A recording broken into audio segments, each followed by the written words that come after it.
Live from New Delhi, you're watching DD India Live, India's voice to the world. I am Tanvi Taneja. Coming up in the next 30 minutes. BJP-led National Democratic Alliance set to form the next government in India after alliance partners vow to support Prime Minister Narendra Modi in government formation.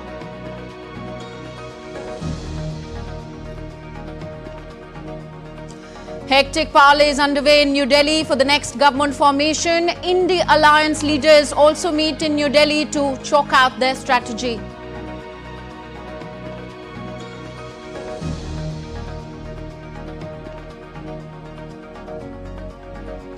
US President Joe Biden is in France to commemorate the 80th anniversary of the D-Day. Also aims to underscore his commitment to his allies in Europe amid the Ukraine crisis.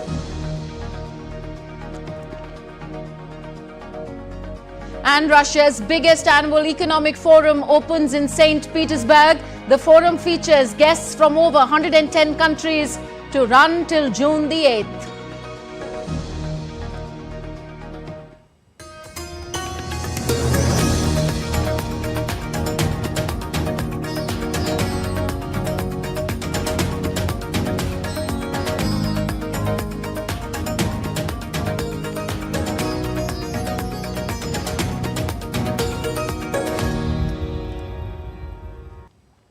So the process of forming the next government in India has picked up pace, with the recently held parliamentary elections giving a majority to the National Democratic Alliance, or NDA, led by the BJP. A meeting of the coalition partners of the NDA was held at the Prime Minister's residence in New Delhi. The meeting was attended by senior BJP leader and Home Minister Amit Shah, JDU Chief and Bihar Chief Minister Nitish Kumar, LJP leader Chirag Paswan, Hindustani Awam Morcha secular leader Jitan Ram Manjhi, TDP Supremo Chandrababu Naidu, Maharashtra Chief Minister Eknath Shinde, RLD Chief Jayant Chaudhary and Jan Sena Chief Pawan Kalyan. The leaders of the NDA alliance pledged their support for government formation to the BJP. Earlier in the day, India's Prime Minister Narendra Modi went to President's house and met President Draupadi Murmu and tendered his resignation along with the Union Council of Ministers after the dissolution of 17th Lok Sabha. President Murmu accepted the resignation and requested the Prime Minister and the Union Council of Ministers to continue in office till the new government is formed. Prime Minister Narendra Modi also called on Vice President Jagdeep Dhankar at Vice President's enclave in New Delhi today. And now we are joined by DD India correspondent Kriti Vadhera from New Delhi President's House. Kriti, tell us the latest on the meeting of the senior leaders of the BJP-led NDA that has just concluded in New Delhi to discuss the government formation. Well, good evening, Tanvi. And to begin with, the breaking which we can provide you is, yes, all the major alliances were here in New Delhi today, and the first meeting of this coalition, a formal meeting, has just happened, has just been concluded. And yes, it has been stamped by all the alliance leaders, all the major alliance leaders, that PM Modi will be the next leader of this coalition alliance for coming government. So that's the first breaking what we are giving you. And of course, one more development is there, that the 7th June will be the date when the next meeting of this NDA coalition will be taking place at 11 a.m. regarding the further developments. So this is what we are getting from the sources about this meet, which has just been concluded here in New Delhi of this NDA coalition. So this coalition is looking forward to PM Modi's third term as the Prime Minister of India. So this is what we are getting, Tanvi, out of today's meet at PM's residence. And at 7:45, this delegation would be going to meet President regarding the formal, the letter of this coalition showing the majority and confidence of this alliance. So these are the developments after this meeting has just taken place. Okay, Kriti. Kriti, do we have any information about the demands of the BJP's alliance partners? It's I mean, it's just an initial stage, Tanvi. As I said, that on 7 June, very first thing in morning at 11 a.m. would be the meeting of this NDA coalition regarding the further developments. But yes, of course, we can say that there'll be demands for big portfolios or big positions in coming government. But as of now, the very target is to give the formal letter to the PM of this coalition, showing the majority on the floor and introducing PM Modi as the leader of this alliance. Okay, thank you, Kriti. We request you to stay on as further developments are expected in the evening. Thank you very much, Kriti Vadhera, joining us from the President's House in New Delhi. On the other hand, leaders of the opposition, I.N.D.I bloc, are also meeting at Congress President Mallikarjun Kharge's residence in New Delhi to decide the strategy to form the country's next government. They will also deliberate on the 2024 Lok Sabha election results. The I.N.D.I bloc had jointly bagged 234 seats. Among the I.N.D.I bloc groups, Congress secured 99 seats, while in Uttar Pradesh, Samajwadi Party emerged as the single largest party, winning 37 seats. While Trinamool Congress, led by West Bengal Chief Minister Mamata Banerjee, won 29 seats in the just concluded parliamentary elections of India. And to take an update on the I.N.D.I bloc's meeting, let's join with DD India's Dibendu Mondal. Dibendu, the I.N.D.I bloc is also holding a meeting in New Delhi this evening. What is likely to be on its agenda? Well, Tanvi, that's right. The I.N.D.I Alliance, like the NDA, is also going to hold its meeting in New Delhi this evening. What we are given to understand is that it's about 6:30 p.m. when the meeting will begin of the I.N.D.I Alliance. But Tanvi, before we get into the details of what discussions could perhaps take place within the I.N.D.I Alliance is of course, there is now no question of the fact that they could stake claim to form government. The reason being that the two major parties within the NDA, which is Chandrababu Naidu's TDP as well as Nitish Kumar's JDU, has already provided their letter of support to the Prime Minister, which is to the BJP, and the BJP will now go along with the leaders, along with the NDA Alliance leaders, to the Rashtrapati Bhavan and present the letter of support to the President for the President to formally request the NDAs to come over and stake claim to form government. So that part is settled for now. But what perhaps could be on the agenda for the I.N.D.I Alliance is to discuss on who their leader of opposition on the floor of the House, in the lower house and in the Rajya Sabha, which is the upper house, would be. They would also perhaps discuss about the shortcomings that they had in this election and why was Congress restricted to 99. They could not cross the three-digit mark this time also.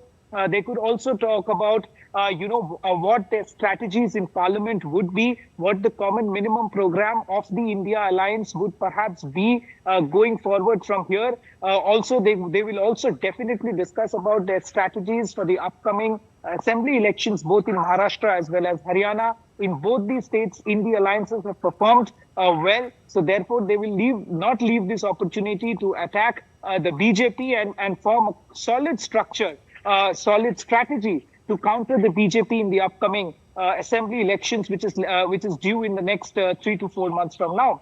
So of course, these are some of the important issues these alliance would dwell upon. They would also try to give out a message that yes, despite us losing the election, we are still together.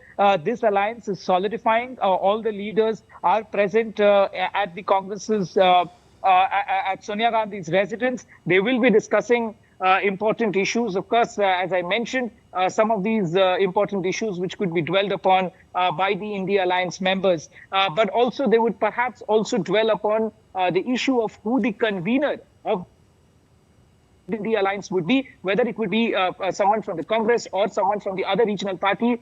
It is likely to be from the Congress who would be the convener of the I.N.D.I Alliance that would convene once in a while to chalk out the strategies for the alliance in the coming time. Back to you, Tanvi. Okay, important details there.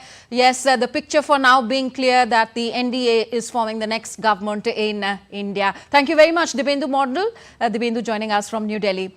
So, world leaders congratulated Prime Minister Narendra Modi after his BJP-led alliance secured a majority in the 2024 Lok Sabha elections and said that they look forward to working with him to strengthen relationships. Here's more. Tuesday's victory solidified Narendra Modi's status as the first leader since India's first Prime Minister Jawaharlal Nehru to secure a third consecutive 5-year term, marking a significant milestone in India's political history and also the country's first Prime Minister to do so in more than 60 years. His party, the BJP, is still by far the largest party in parliament and in a position to form the next government along with its NDA allies. The NDA appears poised to establish a government with congratulatory messages streaming in from numerous international leaders, underscoring the global recognition of their victory. Italy's Prime Minister Giorgia Meloni extended her wishes and said that the two nations will consolidate cooperation on various issues for the well-being of people. China congratulated Prime Minister Modi on his re-election. Chinese Foreign Ministry spokesperson said, "A healthy and stable China-India relations is in the interest of both countries." Bhutan's Prime Minister Tshering Tobgay sent his wishes and said he was looking forward to deepening ties with India. Mohamed Muizzu, the President of Maldives, congratulated the Prime Minister and said that he is looking forward to work together to advance the shared interests in pursuit of prosperity and stability for the two countries. Sri Lankan President Ranil Wickremesinghe, Nepalese Prime Minister Pushpakamal Dahal Prachand and Mauritian Prime Minister Praveen Jugnauth extended their wishes to Prime Minister Narendra Modi on the victory. They expressed their desire to work closely with him. India successfully concluded the world's biggest election held in 7 phases over 6 weeks with almost 1 billion people registered to vote. Bureau Report, DD India. United States President Joe Biden has arrived in France on Wednesday to commemorate the 80th anniversary of D-Day. This trip is designed to underscore Biden's commitment to U.S. allies in Europe and contrasting with political opponent Donald Trump. Joe Biden is on a 5-day visit to France that will include D-Day celebrations in Normandy, as well as a high-profile speech and a formal state visit with French President Emmanuel Macron.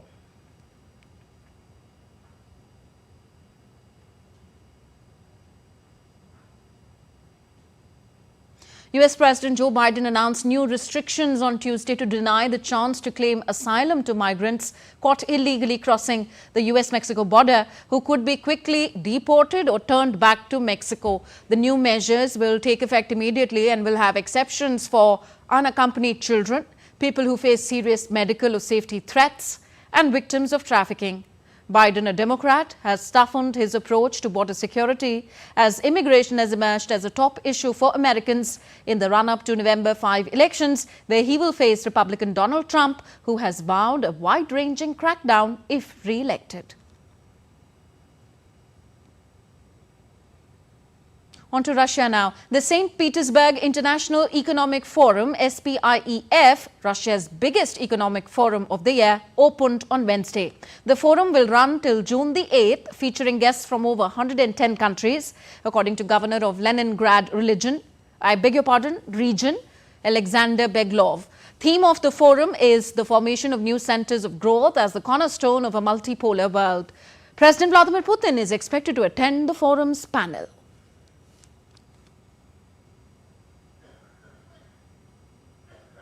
And next we take a look at other stories across the world. A gunman fired shots at the US Embassy in Lebanon on Wednesday and was wounded in an exchange of fire with troops. The army said the attacker is a Syrian national and was detained and taken to hospital for treatment, and soldiers were searching through the area for other gunmen. Facing a rising wheat import bill, the Egyptian government increased the price of subsidized small loaves of flat bread for the first time in decades by $0.0042 per loaf.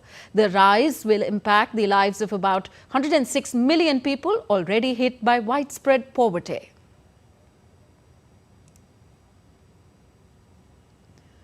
A group of veterinarians from different countries embarked on a week-long mission to offer dental care and other medical examinations for bears and a lion that were rescued in Kosovo over the last decade. Vets from Germany and Denmark first checked the lion, John, before continuing with the bears.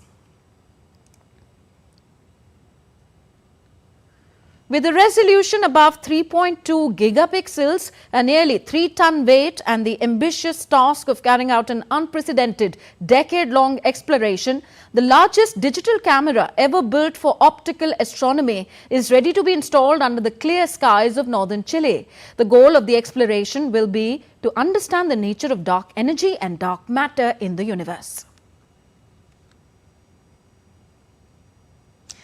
You're watching DD India Live, still to come on this edition.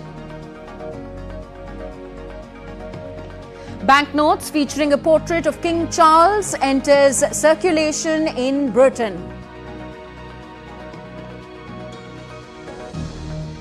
On World Environment Day, India's Prime Minister Narendra Modi launches Ek Ped Maa Ke Naam campaign to encourage citizens to plant more trees.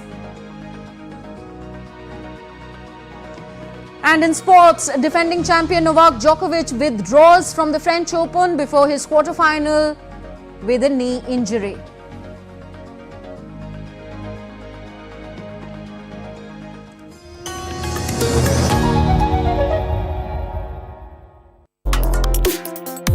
Complex issues, hidden agendas, twists and turns, strategic games. We think all dots are linked. We just need to connect them. Join me every week as I connect the dots to unravel hidden designs in statecraft, mysteries, and decode issues that matter to you. Watch Connecting the Dots with me at these times on DD India.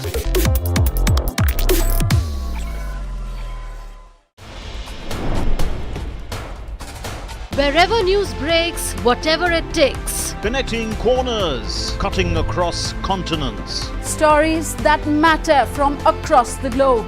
Accurate, authentic journalism that serves you right. From politics to glamour, from sports to world affairs, with a fusion of aesthetics and substance. Introducing news in a new avatar. Experience the world through a new lens. Stay tuned to DD India for an exciting journey beyond borders.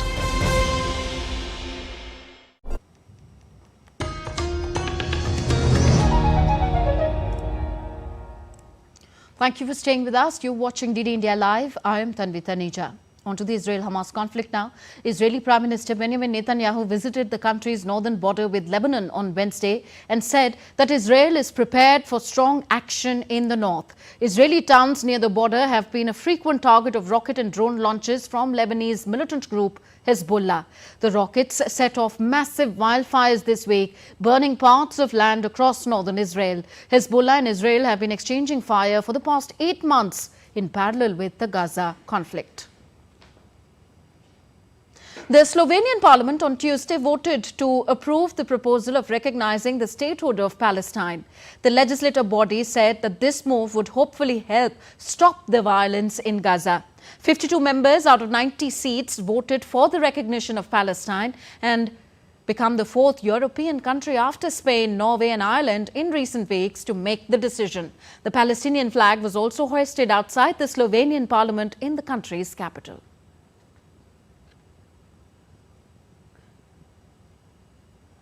UNE Chief Martin Griffiths held his last news conference in New York as the emergency relief coordinator at the UN headquarters and lamented the current state of diplomacy around the world. He also raised concern about drastic conditions of millions of people caught up in war and famine. The limits of our attention are to these big crises: Gaza, Sudan, Ukraine, whereas Syria, Yemen, Haiti are places still of great suffering. As much as anything else, people need hope. If they are to survive, if they are to be resilient, they need hope. And as I've referred today to the horizon of hope that's needed for the people of Gaza, and it's needed for the people of Palestine. Britain's King Charles and Prince William on Wednesday attended D-Day national commemoration event in Portsmouth, United Kingdom. Prince William said he was deeply honoured to be joined by guests who had helped fight against tyranny.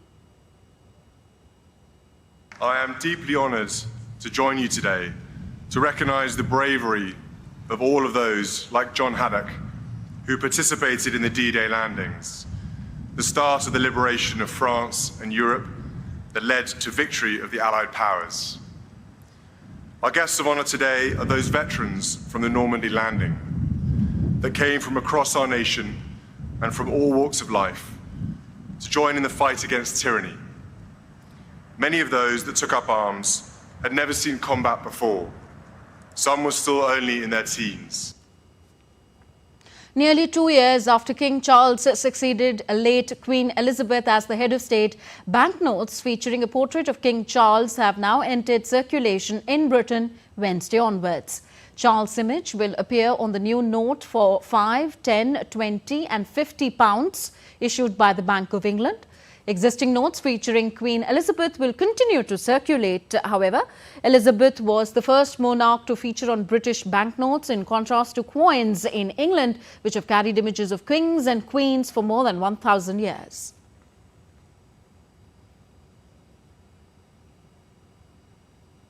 Still with the UK, in a first debate just weeks before a general election, UK Prime Minister Rishi Sunak and Labour challenger Keir Starmer went head-to-head on Tuesday over how to boost Britain's economy, with the Prime Minister accusing the opposition party of wanting to increase taxes if they win power at a July 4 election. Sunak, a Conservative, and Starmer both stuck to their campaign lines in their first debate. Opinion polls suggest that Labour is set to win, with Sunak saying that only he had a plan to spur Britain's paltry economic growth. Starmer portraying the Conservatives as presiding over 14 years of economic chaos. In a heated debate, a recent feature in Britain and one which sees more voters tune into politics, the two leaders battled over how to tackle the cost of living crisis in Britain, growing waiting lists in the public health service and reducing immigration. June 5th is marked globally as World Environment Day. The day is celebrated to encourage awareness and initiate action for the protection of environment. To mark the occasion, India's Prime Minister Narendra Modi planted a sapling, initiating the Ek Ped Maa Ke Naam, that is one tree in the name of Mother campaign at the Buddha Jayanti Park in New Delhi. It is one of its kind mass movement to plant crores of trees across the country.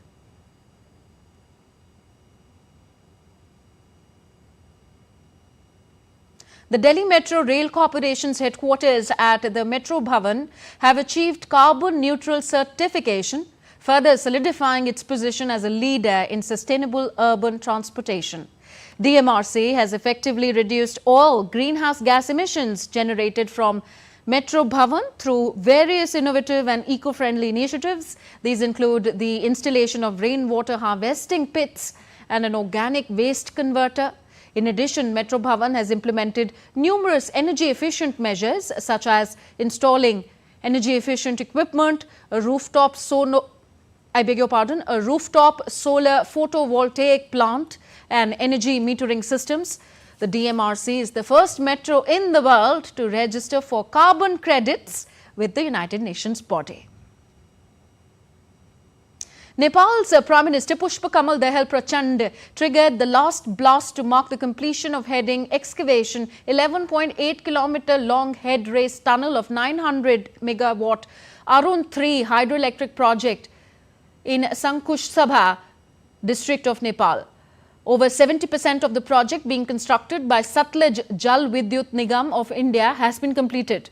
On the occasion of the breakthrough of Arun-3 hydropower project, Prime Minister Dahal said that this breakthrough brings India and Nepal closer to the goal of providing clean energy and sustainable development to the region.